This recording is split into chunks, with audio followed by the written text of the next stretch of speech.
the EDA, you have an agenda before you. I would ask for a motion to approve the agenda. I move we approve the agenda. I'll second. Motion and a second. All those in favor signal by saying aye. Aye. Oppose? Motion carries. Next item on the agenda tonight is to approve the minutes of our regular meeting from November 12th, 2019. I will entertain a motion. Move to approve. Motion, is there a second? I'll second. Motion and a second. Any discussion? Hearing none. All those in favor signal by saying aye. Aye. One abstention. Motion carries. Next item on our agenda this evening is minutes from our workshop meeting of November 25th. And I will entertain a motion to approve. So moved. Second. Motion and a second. Any discussion? Hearing none. All those in favor signal by saying aye. Aye. Aye. Abstain. One abstention. Minutes approved. Members of the EDA, just a quick update and discussion of time blocking for this evening. We have a hard stop a little bit right before 6:30 for our annual Truth and Taxation hearing for council. So we will have an initial conversation related to revisiting the 2020 EDA work plan that we have been working on. Dan's going to walk us through some discussion items. We are going to do a Washington County update and a chamber update. As soon as the representative from CBRE gets here, we will pause those conversations and hear his presentation. I want to make sure that that gets adequate agenda time so that this EDA is able to come to a conclusion, assuming that that's possible this evening, because this is also on this evening's council agenda. And then we will use whatever remaining time we have to regroup back on the 2020 work plan. So we're a little out of sequence, but also trying to accommodate schedules. Certainly, so Mr. Peterson, we're making good use of his time because he's also presenting to council tonight.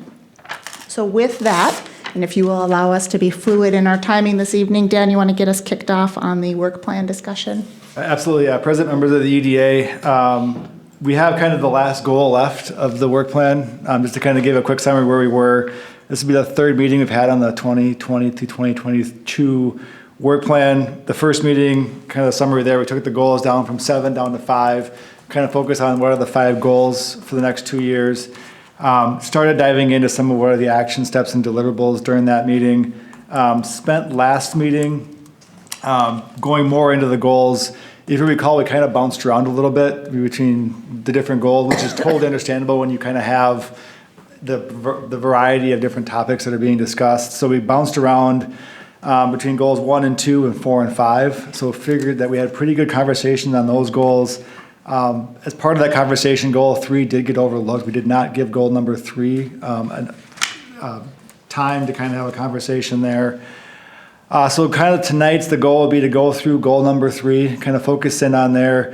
And once we get through goal number 3 is also kind of go through the work plan that's in the packet. That work plan that's in the packet is inclusive of all of the conversations to date. So what I tried to do was take all of those conversations that we had and update the action steps and deliverables to encompass as much of that conversation as possible. So something that may have been set under goal number 1 may have been a better fit under 5, so it got slid around, but I tried to incorporate all of those conversations to date with the ultimate goal of the work plan as a total document will get brought back at the first meeting in December for approval, so we can start working on that in December. So with that, again, trying to be cognizant of timing when Dan gets here from CBRE, you want to make sure he gets time. I think we started on goal number 3. I'll just kind of walk through what we are with goal number 3, and then depending on what we have left over, kind of take a look at the rest of those goals in general and kind of have a summary conversation on those. So that being said, kind of jumping into goal number 3. Goal number 3 is actively market and promote the city-owned land to attract new commercial development within the city.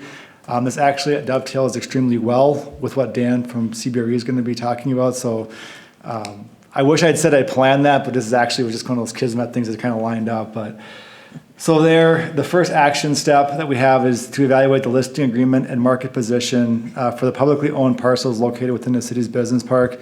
If you recall, the airport business park, we had the conversation probably back in November just about those. They've been on the market for a number of years. had, kind of tepid interest in them, and we want to kind of take a look at current market position, current listing agreement to see if we need to make adjustments there. The deliverable is to determine if it's appropriate to enter into a new listing agreement for those parcels with a timeline of having that completed by the end of first quarter in 2020. And the cost of that right at this point would be staff time. The second one is to continue to support the efforts of the Minnesota Technology Corridor by actively marketing the Headwaters 123 acres as a premier property within the corridor. And the deliverable here is to continue to update the city's Invest in Forest Lake website with current materials for the Headwaters parcel and other business park listings. And that's an ongoing deliverable, so you'll see that happen throughout the year. And again, the cost here is going to be staff time. And this third one, this is kind of has been talked about with other goals. We talked about marketing for the city, but this is kind of probably where the best fit for this one is, considering that we're looking at commercial development. So this action step is to partner with the Washington County CDA and attend the real estate and development trade shows. So the deliverable is attending the 2020 MNCAR and Minnesota Real Estate Journal Development Summits. And here we have the $5,000 for the trade show booth and marketing collateral, so we can develop some trade show presence in 2020. And just for the EDA's perspective is that I have been attending Minnesota Real Estate Journal Development Summits. I attend probably 2 to 3 a year and try to speak at one of them a year just to try and get Forest Lake's name out there. So they've ranged in topics. This last one was I spoke at was focused on just development in general in Forest Lake, where we talked about, I believe it was the East Metro. So we focused on the East Metro as a full region and kind of spoke with other communities as to what kind of is going on, kind of bring the tension in the development world away from the West Metro and try to focus them on the East Metro. So have been active in the past couple of years in those summits. Would like to continue to do that moving forward. So that's kind of the general of goal number 3. I'm looking for feedback on that to see, am I missing anything or something that we want to add to that, or something we want to take away, just kind of, this is the starting point for that conversation. At this point, looking for feedback on what we see for goal number 3.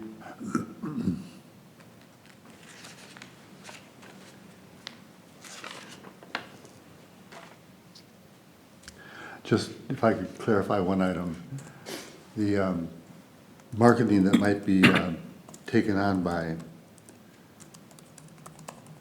the new broker, CBRE, is that simply the 120 acres, or is it all of the city land that we have been talking about? The agreement that's before the council tonight is for the 123 acres. We have talked to him about the other listing parts, but this particular broker specializes in data center, in data center work. So I asked him to evaluate the other parcels to see, do they fit? Because he's pretty highly focused on what his listings and where his market is. And if those parcels fit and do more of a broad approach, it's probably better to list them with an agent that may have a broader approach to the market. So he's a specialist within CBRE, however you say it. CBRE. CBRE. Correct. Yeah. It could make some sense to have that same organization, a pretty strong national organization, at least think about the other parcels, and maybe this question is better held for when he's here to talk. But my curiosity is, if he does work at marketing the 120 acres, is he open and thinking about the additional uses that can be on that property? And if there are additional uses such as residential, and we already know about a possible developer, is that possibly excluded as it would be in some real estate brokerage propositions, where if you bring the buyer, which case we might know of one, that changes the formula on the full site? So I think his approach is to get the product, is to get the property sold, in total. I think at this point we're looking at, a full sale of the full 123. I don't think that's, at this point, we're not excluding, other uses at this point. However, his focus, this agent's focus, is data center. He is the specialist for CBRE in the technology data center world. He can speak better to his background than I can. He's been in this space for a number of years, has the connections in there, knows the characteristics that the site needs. When we met with him regarding the 123, we did ask him, does this site, in your opinion, rise to the level of what would be required for a data center? And he felt it did. So, which is why we're recommending the that specialty, because again, you're looking at a market where it's specialized. But that being said, down the road, if say, a certain point in the listing, if somebody comes in with an offer that's market rate for the full 123, we're not going to exclude that potential use at that point. But again, we're looking at total acreage at this point, considering that when we spoke with the broker, he recommended keeping the parcel contiguous, not to start splitting it apart at this point, because that could throw some headwinds at trying to sell it as a data center at this point. And I don't disagree with that approach, considering the fact that we haven't really actively marketed it. We've done marketing for the parcel, but we're not actively, we haven't brought it to the level of having a professional, market that site. And he said, by having it as a contiguous site, you have the best approach in the market for it. So to kind of answer your question, it's not exclusive at this point. We are focusing that effort in the data center technology. But we'll hold for a singular purpose, and hopefully we'll accumulate other potentials somehow along the way, because you don't want to be unaware of what else could happen. In a large firm like theirs, they probably have the ability to internally communicate pretty well with other brokers, and maybe this idea could be a little more broadly stated than just holding for this one notion. I would hate to see us miss up other opportunities or not keep them somehow attracted to the proposition. And he is aware of that. We have had conversations, to that effect, where, don't exclude a user that's going to come in and purchase the full 123 at market rate just because we're looking for a technology business there. So, and he's aware of that. But again, his primary market focus is that his connections are in the data center field. Given the team, composition of these kind of firms, it seems like there would be possibly some benefit to look at the other sites at the same time within the organization, CBRE, to be aware of our other sites and to be working simultaneously. It's not like we don't have a listing right now for our other airport properties. Therefore, why not be active? If we can be active within an organization that's communicating within itself and within a big and broad marketplace, why not take advantage of that proposition? And we have, I mentioned that there was other parcels available. I just haven't, with time, I got to go back and follow up with him and figure out the other parcels fit, if that's the case, another listing agreement. So it's kind of, running these in sequence at this point. But the listing agreement I see says 120 plus acres, singular usage, here's where I'm going, there's my focus. And that's all I see in that listing agreement. I think your questions are good ones. I think if we could table those till he's here, and let's kind of continue along those lines. I think they're great questions for tonight's conversation. How about more broadly back to goal 3 and some of the action steps? As we have initially looked at the 5 different goals before the EDA, and then the specific items under this particular goal. Are there other things that you would like to see staff focus on related to this goal? Well, I think the EDA members or council members can be a cheering squad to come along with the times that you get involved with some of these seminars. I would certainly like to participate in that sort of thing if we can orchestrate how we might work together to make a good showing at those efforts. I've been to a number of them, and I know they vary in how they act, and I guess if you're going to be a speaker, that's a great opportunity. Outside of that, you need to be able to network within the room and talk to people, and so if we had an organized way of doing that, I'd be happy to participate. I've got a question on the marketing. Will our marketing overlap with what they're going to be marketing for the city property? Are we marketing the same thing? Yeah, I think the marketing efforts will be run in tandem. I don't see conflicting. I think they complement each other, where it's, CBRE, as part of their agreement, does offer, they're going to develop their own marketing materials, but I think we make sure that they work hand in hand moving forward. I also, and maybe this is a time to clarify that point.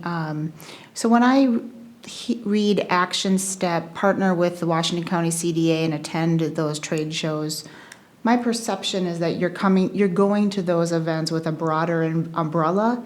Yes, there are the city-owned properties that are immediately available, but there's also other land within the city. So you're marketing more than just city-owned, you're also marketing Forest Lake as an overall community, right? So, Correct. anything that's specific to the city-owned, yes, we've got a listing agent to your concern, but I think you're also there to fly the banner of just overall interest in the community, and maybe that interest lands with the city-owned site, maybe that interest lands in another parcel that's open for redevelopment or initial development for that matter. Yeah, and I think that's a great point of clarification. So typically at these events, if somebody comes in, they're looking for, a realtor will come up and say, I'm looking for X, Y, and Z parameters. Do you have anything? And I'll say, well, if I know of one, I definitely will share that. I'm not specific to city-owned land. It's basically anything within the city at this point. Or if they have a general inquiry, we'll try to figure out where they're at. A lot of this is meeting the different brokers, learning what projects are out there, what's going on in other communities. So it is not just exclusive to city-owned property when we're talking property at these events.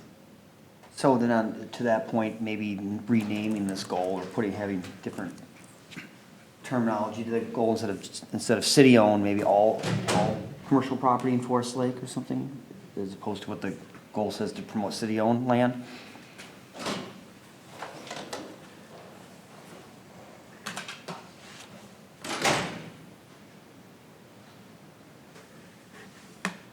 Just a thought, if it's not just specific to city-owned, maybe it just needs to be returned, there's a different name to the goal, I guess. And if we're marketing the area of Forest Lake, not specific lots we're trying to draw business in, I foresee down the line that 5,000 a year is not going to cut it. Because, well, that's just my personal opinion, but I think we have to go outside the state to draw businesses in when maybe we've got a more coherent marketing plan. So somewhere down the line, maybe next year, we'll increase that budget for travel and outstate. Yeah, and I think that 5,000, the main, again, starting a number on it. I talked to Cottage Grove as to what their current trade show setup they had was. They said, I think it was in the ballpark of like 3,000 to 4,000. That's what they started with. So that there is some numbers, there is some metric behind that number. It's not just kind of, I just threw 5,000 because it's a nice round number out. So looking at where their trade show displays were, I said, does 5,000 get you a start? And I think that's the primary focus. So when you go to these events, at the last time I was at MNCAR, it was me kind of behind the banner of Washington County, and I'm sitting next to Cottage Grove with their nice trade show booth. So at least getting a presence there, we know when they come up to the booth that they're actually talking to the city of Forest Lake is kind of goal one. But to that point, in subsequent years, as the marketing kind of gets momentum behind it, I think you're right. It would probably need to be expanded in future years to allow for a broader approach to it.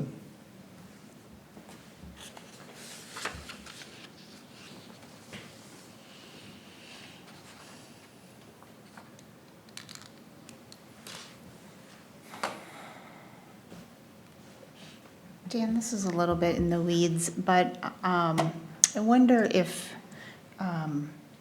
so the action step under attending the trade shows, I'd like if we could be a little bit more specific on the deliverable.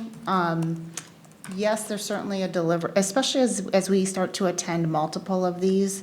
I'd like to see, yes, we're attending, but also that we are bringing back those contacts and developing a contact list that we are staying in routine contact with. And so perhaps something more specific as an additional follow-up around develop target list, develop account management plan or relationship management plan with that target list of just, how often are you touching base? Is this you're picking up the phone quarterly to check in? Just moving the conversation down the road with those contacts that are made, especially if we are get to a point where we've now attended for 3 times and you start to kind of see the same faces. Let's capture that information and develop those relationships.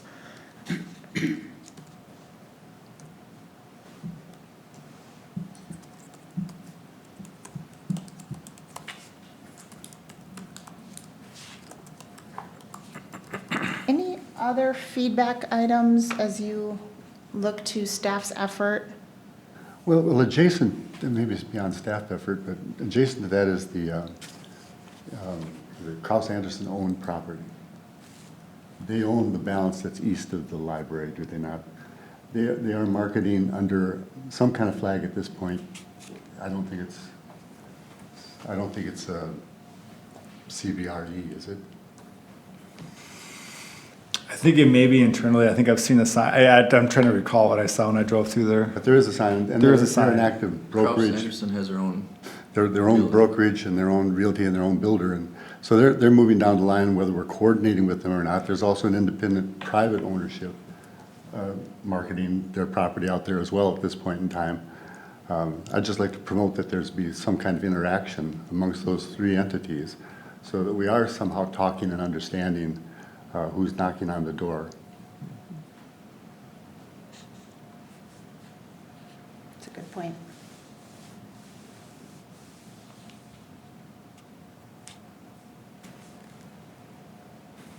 And the benefit to them to cooperate is the fact that we're marketing Forest Lake and available properties. So we've got something to offer if they keep us current on what's going on with them.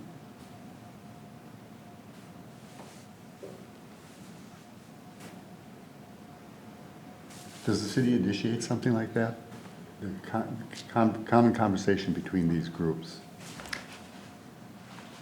Let me look into it. I don't know. I mean, I see where you're going with it, but I'd have to go through and develop the approach on how to best model that out. I don't want to speak to it right now without having some time to digest it and see how to actually best handle that ask. Well, please do. It just seems like there's some strength that comes with that communication.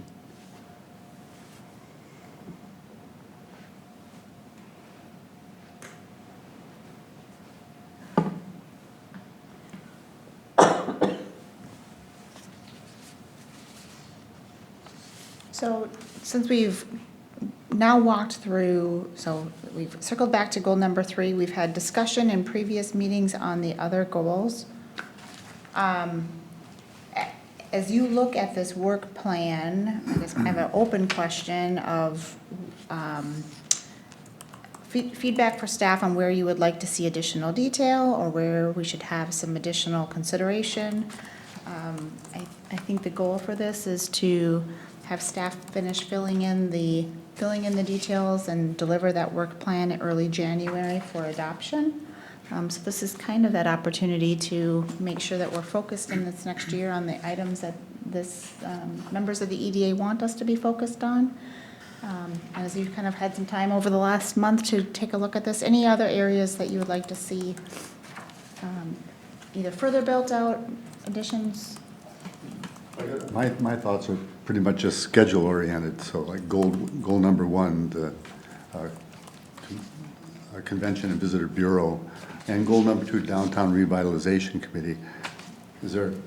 I haven't heard since we talked about the Downtown Revitalization Committee, whether we have started to recruit people, are we going down a path, have we gone past City Council, any other catch to get moving, and have we started talking about the CVB relative to the hospitality tax? I just want to get a sense about where we're flowing with these items.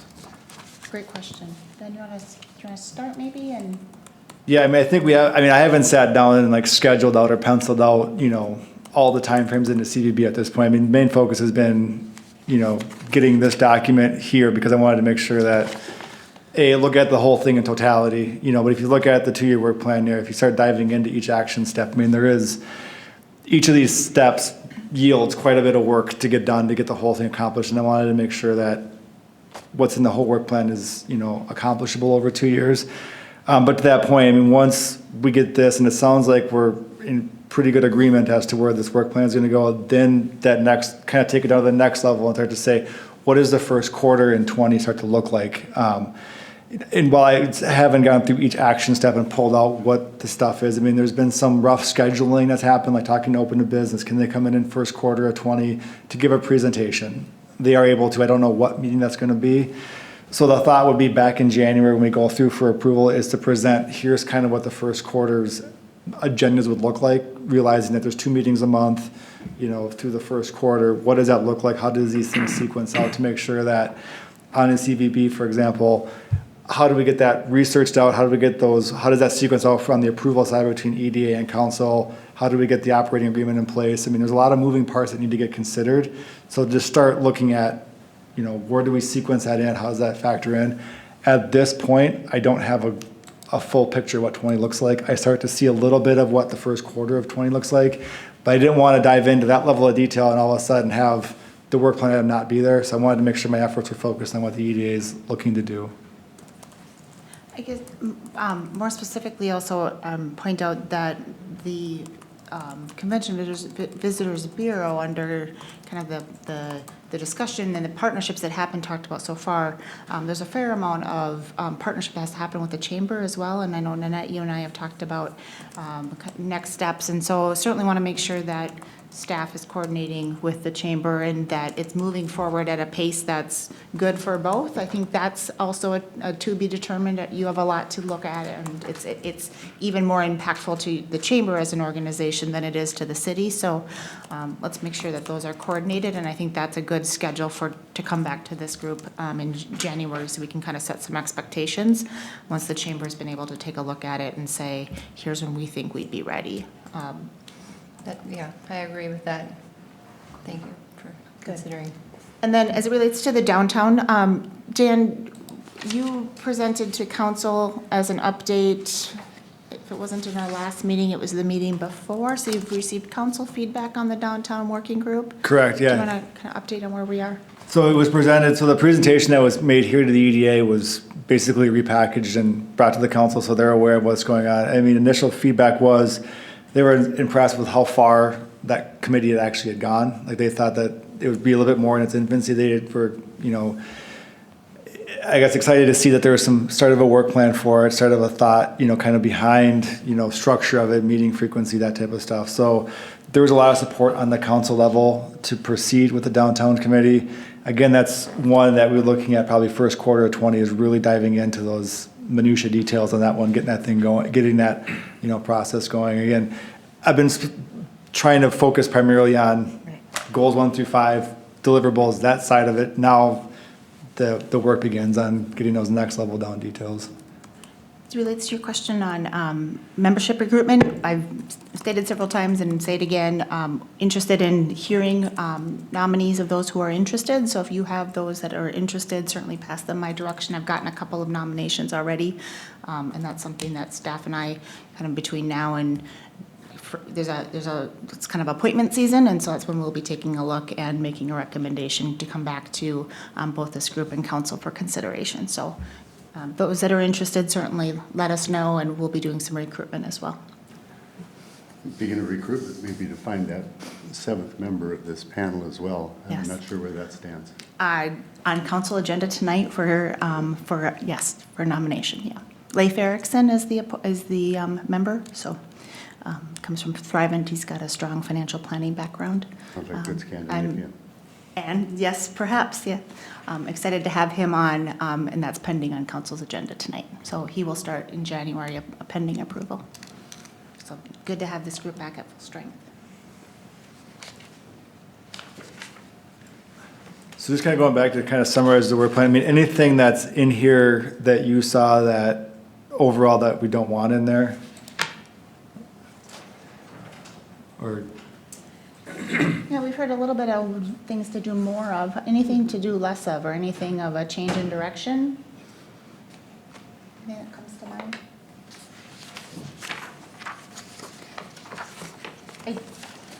I do, I guess my overall comment is some of, this doesn't yet feel to be the depth of a 2-year document. I think it's a good start. I would look for us to continue to build out that detail as those work plans get established.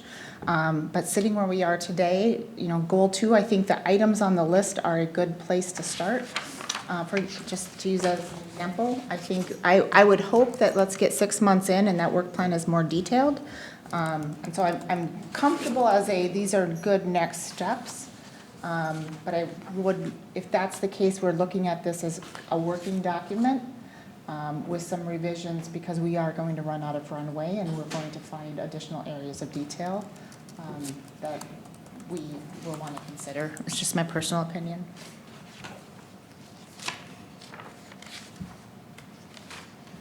Other thoughts or feedback related to the work plan?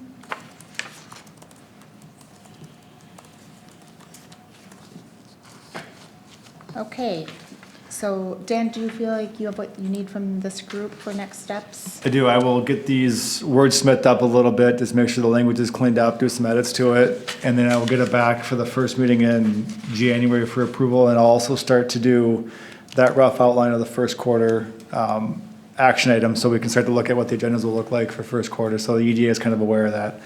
This is when the open business meeting is gonna be, and this, I mean, obviously, that stuff's gonna be kind of fluid, but I'll start to throw some placeholders in there, so we kind of have agendas for the first quarter of '20. Very good.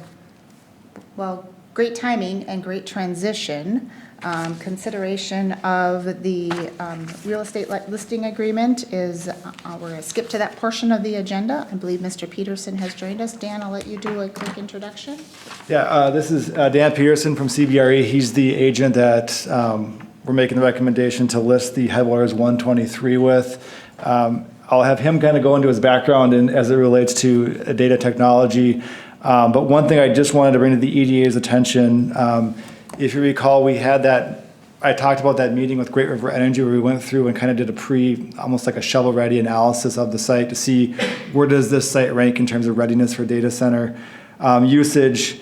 Through that, we did that analysis I believe it was last Wednesday. We had about a 3 or 4 hour meeting and went through and started looking through documents that we've done, studies to date, kind of what the industry is seeing.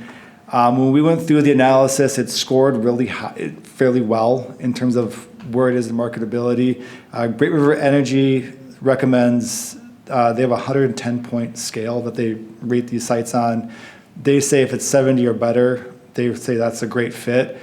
Right now, we're 64, 65. And when I say that, we're basically 1 or 2 pieces of paper away from being about 80. So we're just waiting for a couple of additional, if it's a different survey, an Altus survey we have not done on that one, that would give us 10 points. So we're right on that cusp. It has nothing to do with the characteristics of the property. It's just basically some of the study documents that have not been done.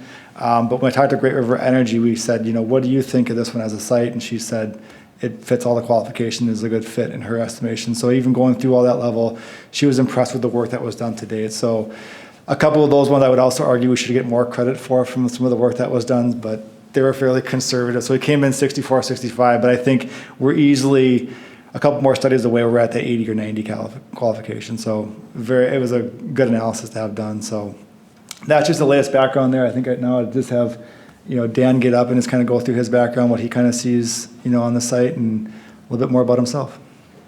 Thank you, Mayor. Very good. Welcome. Thank you, Mayor. Committee members, we'll make sure that I'm doing some of that. Good evening. My name is Dan Peterson, as Dan said. I'm with CBRE. We're a commercial real estate services firm, and I'm a broker on the data center solutions team. We're a focus group of transaction advisory folks that work in the data center space. I have been a broker in Minnesota for 18 years, but about 10 of those has been specializing in this type of product segment, if you will, in commercial real estate.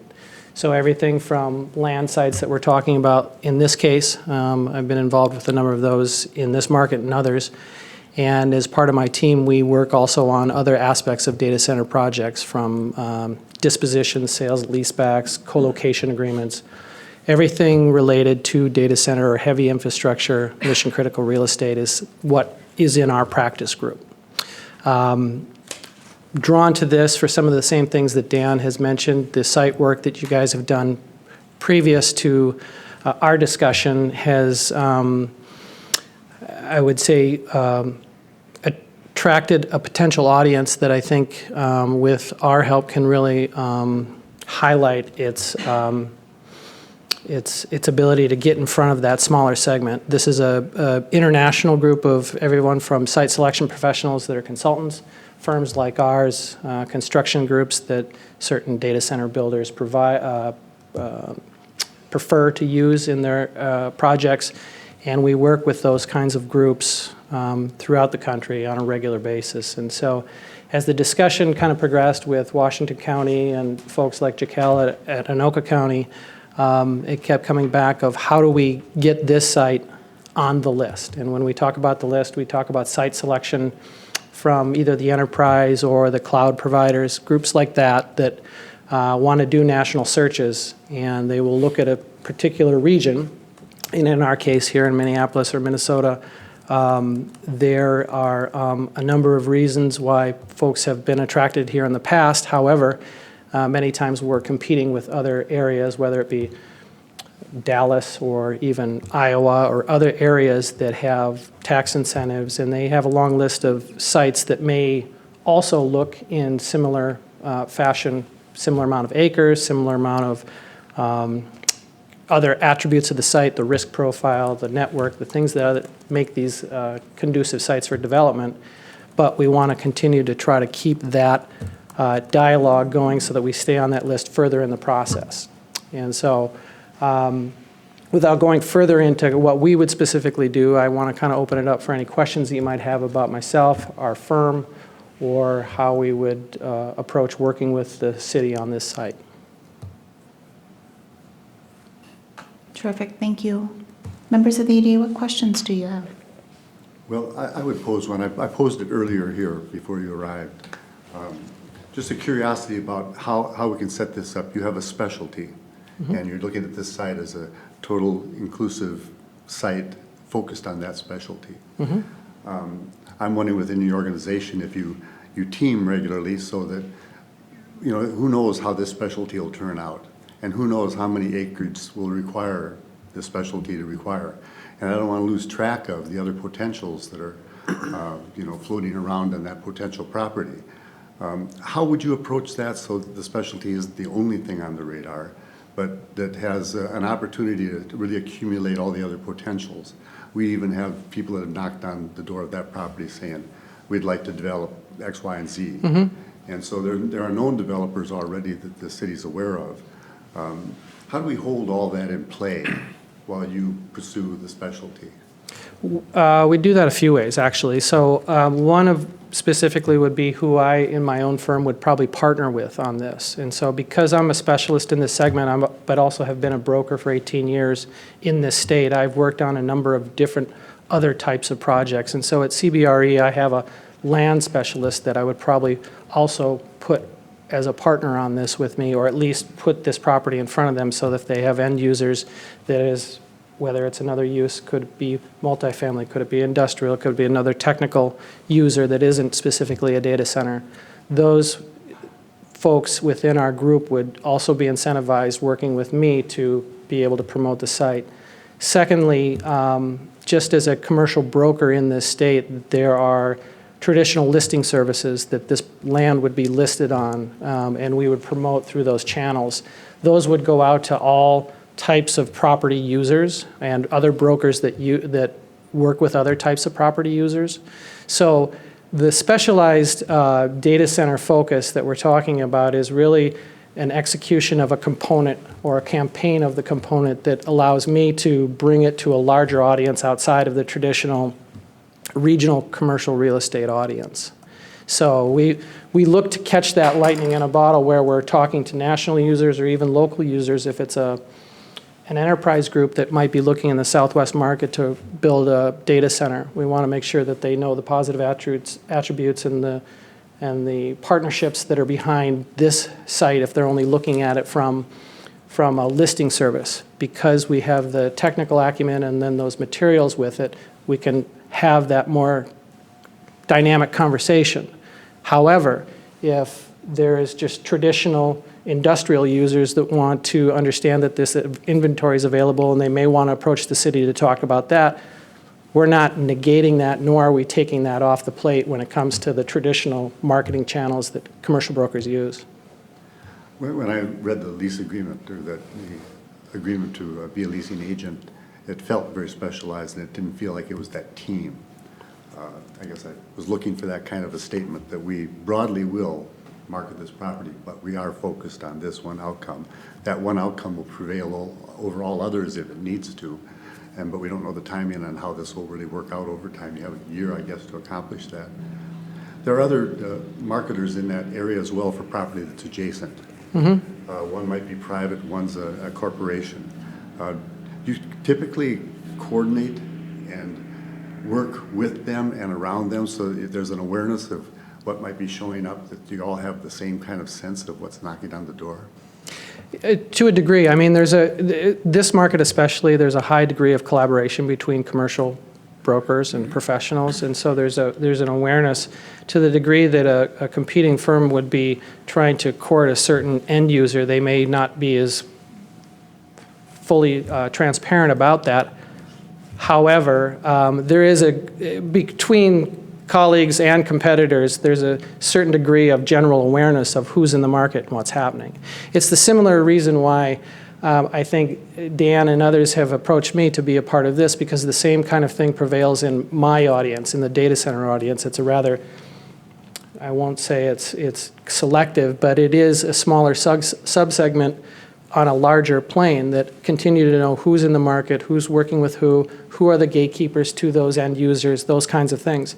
Similarly, our commercial colleagues that I work with, and because it lists with this company, we sit and have internal meetings and talk about those kinds of things. I go to the industrial end users meeting once a month at my office and hear all of the folks that are, and same thing for office, who's in the market, what are they looking at, where are they out right now, what's happened, what's transpired, so that by the time you read about it in the paper, we've already distilled what's happened back at the office.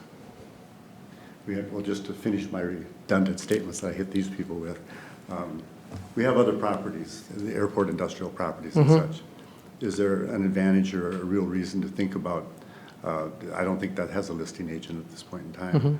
Think about, as you become that aware of what you are becoming aware of and will be becoming aware of and interacting with all the properties around it, would it not make sense to somehow have that on your radar as well in some formal way?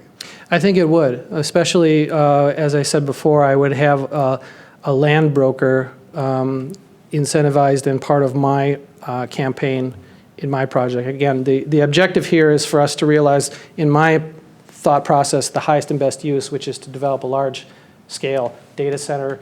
Could be enterprise, could be a campus that is phased approach, however, or even you decide that you want to break up the site a little bit. Similarly, if there's other sites that can leverage that marketing awareness, by all means, I would say that it could be very productive. So to take a look at that prospect, it would be a matter of you proposing for the larger scale effort. The other sites that you're talking about? Yeah. I think that, again, you're going to get economies of scale working with a large firm like ours to do that, and to have brokers, whether it's us or anybody else, again, the specialization is unique, I think, but to have brokers that are working on one, having them also working on the other, yeah. So we're, I'm sorry. go ahead, go ahead. I've got a hypothetical. If you're working with a data center that it's got some potential, and you've got one of your industrial people that also is working on finding buyers for the property, and they've got an actual offer, are we going to hear about it? Is the city going to hear about it, or are you going to control that internally? If any party approaches us and we're engaged on the listing side to represent you, and someone presents an offer, we're going to present it to you. That's part of our role and our obligation as part of that agreement. So regardless of what it is, if someone comes and says they want to give you a cup of coffee for it, it's our job to obviously vet the legitimacy of any offer. And that's what part of what you hire in our expertise is to determine the credibility and the capacity of that group to perform. Especially in the data, and I'll go to a scenario where, to that point, the industrial deal may at the end of the day look more legitimate because it's a known entity that can perform, or do you want to go for the larger fish, which is the big data center project, but they want to just put the site under control for a number of months so that they can go and try to get an end user because they're a service provider. We have to weigh those things out on what is the better deal for you, and we have a discussion and then present our analysis to you and say, in our opinion, this is what this is, and this is what this is, and what do you want to do? So it's our job to just basically bring those things forward, use our expertise to help qualify or disqualify the legitimacy of any of them, move them along in a process, obviously negotiate the best deal on behalf of the city. But at the end of the day, you're all making the decisions. So it's not for us to withhold anything that comes to us. In part of your process that you're presenting to us, are you looking at what taxes they would bring and how many employees they'd be employing per company? Or you don't do that, or? Well, again, I think if you're asking for our counsel on that or our advice on that, we'll illustrate scenarios where we've seen these types of projects and what they've done for economic benefit somewhere else. We're not ones to, again, say that that's going to be the course of action that we highly recommend based on what it is that the city wants. Does the city want jobs? Do they want tax revenue? Do they want, it's not for us to opinionate on what we think is going to be the best thing for the city. That's your role. But if you have an offer coming from, let's go with industrial rather than data center, would they be telling us, or you in the offer, somehow the information of how many people they will be employing and what types of skilled laborers or unskilled laborers they would need, or not? Well, to the degree, in the case of data centers or other developments like these, to the degree that they're applying for some level of incentive, or they're trying to approach whatever group it is, if there's a municipality that's supporting this in some way that's not the city, or that they're even approaching the city, it's to them to make the case on what the economic benefit for the seller is. It's not for us to determine that necessarily. Now, again, we're going to hopefully see the forest for the trees, and that we'll be able to present the case as we understand it for you to make that assessment yourself. Okay, thank you. Go ahead. A couple questions. This could be for either Dan or staff. The price of a little over 4 million, how was that established, or how did that conversation start? Sure, and I can take this. Okay, so as part of our process to be in front of you tonight and in front of the council tonight, we needed to have a listing agreement for your review and put it in front of you. And our policy and part of our licensure with the state requires that we have a price on that listing agreement. Part of my recommendation in this process is that we have a pricing discussion. And that pricing discussion really didn't happen before we had to have an agreement in front of you. So typically what we have done is just said, this is the price based on our initial analysis, based on comparable sites. That's a regional approach. It's a mix of uses. I have the comps with me that demonstrate where I picked those from, and then we do an analysis at the office to say that's our starting point. We also balance with that our experience in the data center space, because at the end of the day, most of the times the price is relatively insignificant in comparison to what the investment is from the build. Mm-hmm. And so we've seen a wide range of prices. And again, with the site the way it's set now, the parcel the size that it is, we don't know, is it the whole, is it the part, is it an eighth? We don't know what exactly a user that wants to do that type of use is going to actually want to purchase from you. So we have a lot of wiggle room in that, but again, from an assessment of I won't call it napkin because there was science and experience behind it, the comparables that we felt comfortable with put this number on that agreement.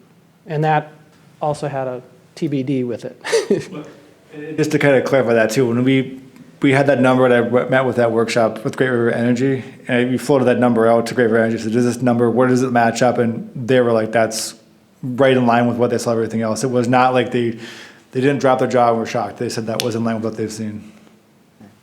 And then another question, based on, you mentioned incentives, are you finding that most of these deals, especially the data centers, does there always seems like there's some type of incentive, city or some kind of government incentive tied to a sale like this? Yes and no. Not and that I apologize for that, but in certain markets, no. Other parts of the country, no. But part of what is already making this a positive attribute is our state-level tax incentives that are specific to data centers. So we're already coming with advantages to the table.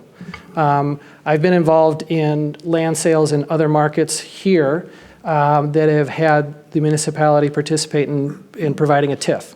And that wasn't table stakes for the deal getting done. It was more about the geography. So I think as we progress in development cycles and with other activities related to this type of development, certain stars align with that, incentives on a municipal level start to mean less and less. Okay? Because it's more about momentum and what we call clustering and some of that other activity. However, that's another reason this is a great site, is that the work that's already been done between the partnerships of the groups that are getting through the checklist to make it site certified is what a lot of times folks have to muscle through when they're trying to do their own due diligence on something like this. So that expediting the entitlement kind of process, that is, I have found, is equally important. And then a follow-up on that, then, is that, when there is an incentive of something, is that reflective in the commission that your firm would get if you have it goes for a lower price, or is that the listing price that you take? The price is the price. And as the statement says, whatever the gross sales price is that we sell for, that's the basis of our commission. Yep. And then just one more Yes, question. please. Is there any reason why we might want to consider exclusion, since we do have someone that's interested in part of the property to have on the listing? I would say no. I would say list the property the way it is, and if an offer comes in, then consider that offer, depending what it is and how much it is and what the use is. So I have a perspective on that question. So the question is, we know that there is a developer that has interest in a portion of that property. And so the question is, do we include or not include in the agreement? And I will say, one of the reasons why I'm excited you're at the table is because I'm going to rely on advice from you on what does that land use mean, and how do we best parcel the 123 acres? And is there an opportunity for us to parse off a piece of it that maybe has a faster sale? And in your mind, in your professional opinion, what does that do for value of the remaining?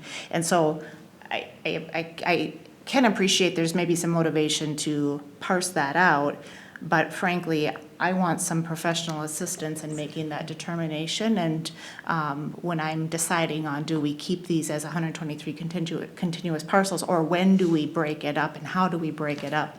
That's part of the expertise that I'm personally looking for. So just wanted to give another perspective on that of, I would advocate keeping the agreement overall, because personally, I'm looking for advice on the overall, but. Well, as a real estate agent, Yes. I firmly believe in not allowing any exclusions, because it's not fair to the broker that's marketing it. Because you're marketing the whole piece. They're spending their time and money on it. And then there's this person sitting in the corner that could pop in at any time. And when you're way down the line with a data center, and they say, wait a minute, we've got an exclusion, and we're 10 months into it, and we decide we want it. That's not fair to the broker. Yeah, that makes And sense. we might still decide we want to entertain that offer, but I want that offer to come with the perspective of the overall parcel. That offer which then is- should Right, go agreed. through the That- broker, yep, and I they get their agree. commission on that. Absolutely.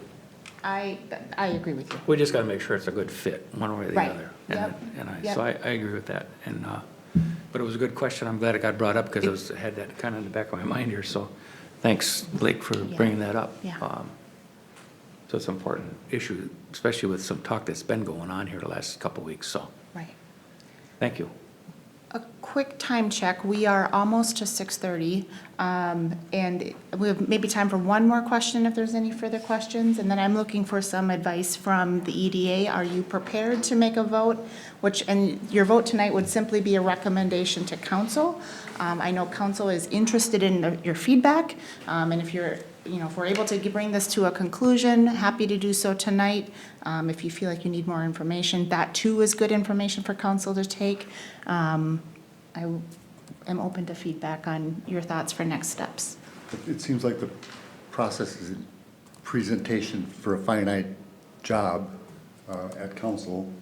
And so my promotion that we talk about the additional properties, I don't know if you can segue that in, if that can be comfortable, if that's a second step that comes forward later. But I still would like to pursue the idea that this one national corporation is now focusing on our territory in general. Yeah.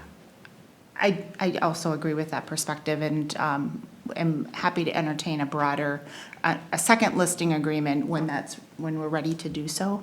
I know that there's some things happening immediately with the 123 acres, and that's kind of the urgency and the focus on that particular parcel, so. I really like the idea that they've got a dedicated team that's looking at data centers, and Yeah. that's their expertise, and that's highest and best use that we've determined. Right. And then if that doesn't work out, they've got the other Right. industrial and commercial options. I really like it. I think we should. Based on that, I'd make a motion that we recommend to the city council that we do engage with this listing agreement with Headwaters 123. I second it. Motion and a second. Any further discussion on this item? Hearing none, all those in favor signal by saying aye. Aye. Aye. Oppose? Motion carries. Thank you. We'll see you at council meeting tonight, too. Thank you. Thank you. Motion, we adjourn. Motion to adjourn. Is there a second? Motion and a second. All those in favor signal by saying aye. Aye. Aye. Oppose? And we're adjourned. Thank you, everybody. Have a great holiday.